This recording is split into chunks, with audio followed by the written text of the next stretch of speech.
विधवा महिलांना नववधू बनवून त्यांची मालमत्ता आणि दागिने लुटणाऱ्या दुष्ट पतीला प्रमोद नाईक या आरोपीला दिंडोशी पोलिसांनी अटक केली आहे। दिंडोशी पोलिसांनी लाखोंचे दागिने आणि रोकड जप्त केली आहे। आरोपी प्रमोद आतापर्यंत 8 विधवांच्या संपर्कात असल्याचा धक्कादायक खुलासा तपासात समोर आलाय।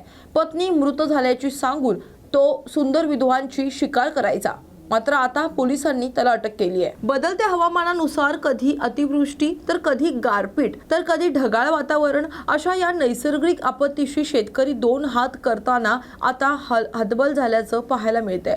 पुन्हा एकदा नैसर्गिक आपत्तीमध्ये सापडल्यानं शेतकऱ्यांचं मोठं नुकसान झाल्याचं चित्र नांदेडच्या किनवट तालुक्यातील तोटंबा या भागात पाहावयास मिळतंय। किनवट तालुक्याच्या मानसिंग नाईक तोटंबा परिसरात अचानक जमिनीतील पाण्याचे स्रोत कमी झाल्यानं या गावातील बहुतांश बोर कोरडे पडले आहेत। त्यामुळे मका, ज्वारी, गहू इतर नगदी पिके मोठ्या प्रमाणात वाळून गेल्यानं शेतकऱ्यांचं प्रचंड नुकसान झालंय। या गावातील इंधन बोर नेहमीच मे महिन्यापर्यंत परिपूर्ण चालत होते। या इंधन बोरच्या माध्यमातूनच शेतकरी गहू, मका, ज्वारी ही नगदी पिके घेऊन लाखो रुपयांचं उत्पन्न घेत होता।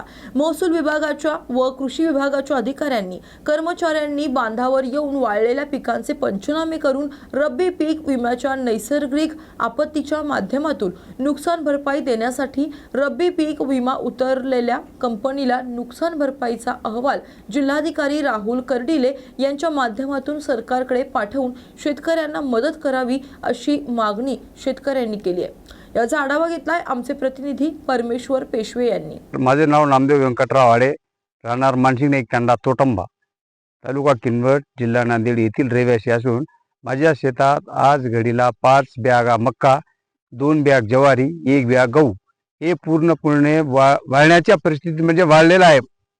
हे 75% वाळून गेलेलं आहे आणि फक्त एक 25% थोडं हिरवं दिसत आहे।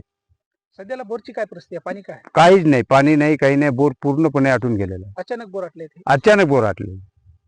दरवर्षी मे महिन्यापर्यंत चालते, पण या वर्षी जानेवारी महिन्यातच आटून गेल्यामुळे हे पूर्ण वाळून गेले। बरोबर। सध्याला काय मक्याची काय परिस्थिती आहे? गव्हाची काय परिस्थिती आहे? ज्वारीची काय परिस्थिती आहे? काय नाही, झिरो आहे। ज्वारी गेली, गहू पण गेलं आणि मक्याचं हे तुऱ्यावर येऊन मक्का पण वाळून गेलं।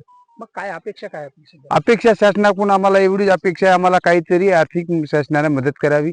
आमचे लेकरं बाळ उपाशी मरणार आहेत, कारण की आमचं लेकराचं मुलीचं लग्न गेल्या वर्षी झालेलं आहे। आता कर्जबाजारी आमच्या डोक्यावर पूर्ण कर्जाचं बोजा आहे। त्यासाठी शासनाला आमची एक विनंती आहे की शासनानं शक्यतो जास्तीत जास्त आमच्याकडे विचार करून तलाठी, ग्रामसेवक, विस्तार अधिकारी आणि प्रत्यक्ष तहसीलदार साहेबांनी पण येऊन चौकशी करून योग्य ती चौकशी करून दुष्काळातून आम्हाला कसं काय मार्ग काढून आम्हाला ते आर्थिक मदत करून देण्यात यावी।